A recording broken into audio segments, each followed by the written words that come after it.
வணக்கம் வீவர்ஸ். இன்றைக்கி நம்ம பார்க்க போகிறது ஒரு முறுமுறுப்பான இட்லி போண்டா. இது வாங்க நம்ம எப்படி செய்கிறதுன்னு பார்க்கலாம். இதுக்கு ஒரு பவுலில் 1 கப்பு இட்லி மாவு சேர்த்துருக்குறேன்.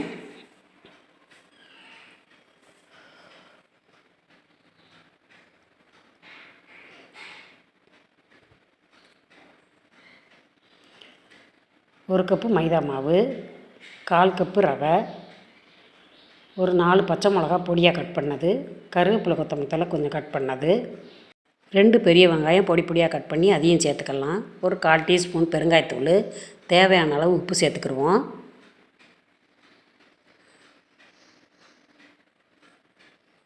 இதில் ஒரு 1/4 கப்பு கார்ன்ஃப்ளவர் மாவு சேர்த்துக்கலாம். இதை எல்லாத்தையும் சேர்த்து இப்போ கலந்துட்டுருவோம்.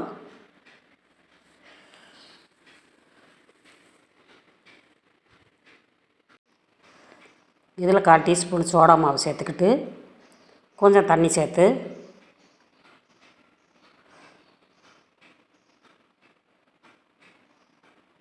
எல்லா மாவும் நல்லா ஒன்றா கலந்து விடுற மாதிரி நல்லா கலந்து விட்டுருவோம்.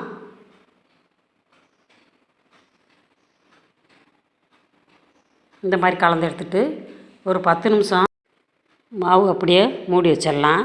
அப்படியே இருக்கட்டும். இப்போ மாவு ரெடி ஆயிடுச்சு. எண்ணெயும் நல்லா காய வச்சு எடுத்து வச்சுருக்கேன். இப்போ ஒவ்வொரு உருண்டையாக எடுத்து அதில் போட்டுருவோம்.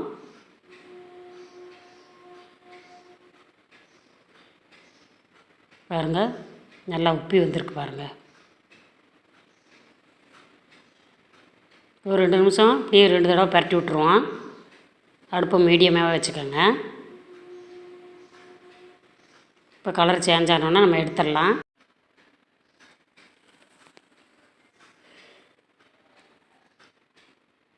இப்போ நம்ம இதே மாதிரி எல்லா மாவையும் போட்டு எடுத்துக்கிடுவோம்.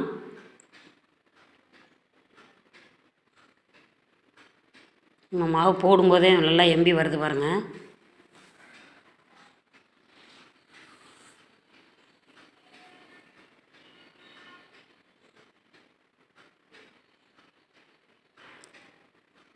போண்டா அருமையாக ரெடி ஆயிடுச்சு.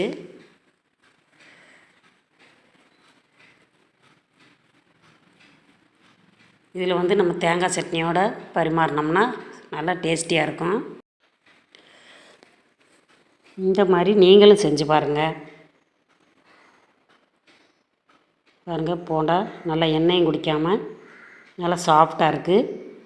இந்த வீடியோ உங்களுக்கு பிடிச்சிருந்துச்சின்னா நம்ம சேனலை மறக்காமல் சப்ஸ்கிரைப் பண்ணுங்கள், லைக் பண்ணுங்கள், ஷேர் பண்ணுங்கள், கமெண்ட்ஸ் பண்ணுங்கள். தேங்க்யூ.